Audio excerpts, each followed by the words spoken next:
மலை மேலே ஏறதை பற்றி அமைச்சர்கிட்ட கேட்டீங்க. இருப்பா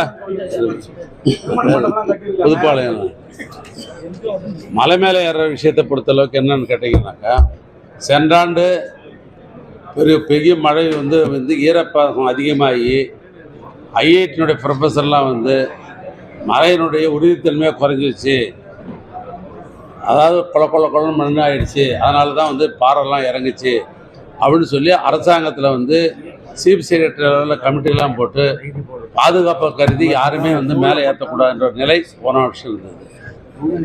இப்போ இன்னைக்கு காலையில் கூட மழை பெஞ்சுட்டு இருக்குது. இந்த மழை எப்படி தொடரணும்லாம் சொல்ல முடியாது.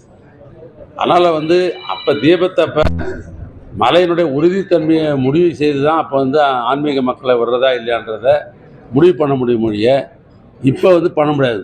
காரணம் என்னென்னா, எனக்கு தெரிஞ்ச இந்த மலை எப்பயும் சரிஞ்சதே கிடையாது.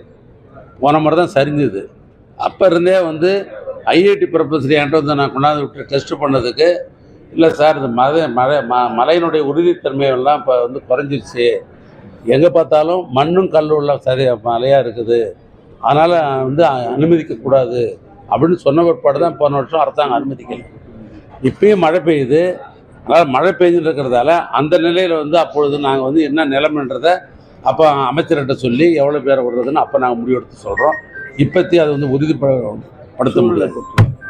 தற்போது சபரிமலையுடைய ஐயப்பன் கூட்டம் வந்து திருவண்ணாமலைக்கு வருகின்றது அதிகரித்து வருது.